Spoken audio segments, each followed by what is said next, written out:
ദുരന്തത്തിൻ്റെ കാരണം.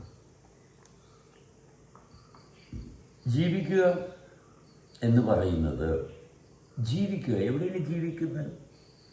നമ്മുടെ ശരീരത്തിൻ്റെ പ്രവർത്തനത്തിൻ്റെ തുടർച്ചയിലാണ് ജീവിക്കുക. ആ തുടർച്ചയിൽ നിൽക്കുമ്പോൾ അതാണ് യോഗം. തുടർച്ചയിൽ നിൽക്കാത്തതാണ് രോഗം. പലരും പറയും നിങ്ങൾക്കറിയാൻ പാടില്ല എൻ്റെ ബുദ്ധിമുട്ട് എന്താണെന്ന്. നിങ്ങളെ അറിയിച്ചു കൊടുക്കണം എന്തിനാണ്? മറ്റൊരാളെ അറിയിച്ചിട്ട് വല്ലതും ഉണ്ടാ? നിങ്ങൾക്കറിയാൻ പാടില്ല എൻ്റെ ബുദ്ധിമുട്ട് എന്താണ്. എങ്ങനെ മറ്റൊരാൾ അറിയും? മറ്റൊരാൾക്കും അറിയാനുള്ള ഒരു സാധ്യതയുമില്ല എൻ്റെ ബുദ്ധിമുട്ട് ഞാൻ തന്നെയാണ് അറിയേണ്ടത്. അത് എന്തുകൊണ്ടുണ്ടായി എന്ന് അറിയേണ്ടത് എൻ്റെ ഉത്തരവാദിത്വമാണ്. വേറെ ആർക്കും അവിടെ ഇടപെടാൻ പറ്റത്തില്ല.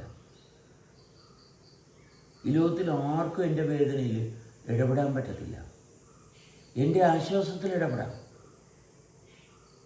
എന്നിലെ നന്മയിൽ ഇടപെടാം.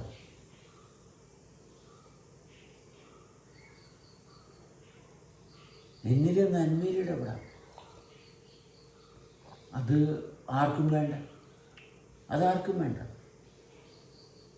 ഒരാൾ സംസാരിക്കാൻ തുടങ്ങിയാൽ അയാൾ പറയുന്ന കാര്യങ്ങൾ, അയാളെ തന്നെ നശിപ്പിക്കുന്ന കാര്യങ്ങൾ, മറ്റൊരാളുടെ ക്വാളിറ്റിയെ പറ്റി പറയുന്നു. ഞാൻ വലിയ ക്വാളിറ്റിയുള്ള ആൾക്കാരുമായിട്ടുള്ള ബന്ധമുണ്ട്. ശ്രദ്ധിക്കണേ, ഞാൻ വലിയ ക്വാളിറ്റിയുള്ള ആൾക്കാരുമായിട്ട് ബന്ധമുണ്ട്. ഞാനുമായിട്ടുള്ള ബന്ധത്തിൽ സംസാരിക്കുന്ന ഭാഗമില്ല. ഇത് ശ്രദ്ധിക്കണം.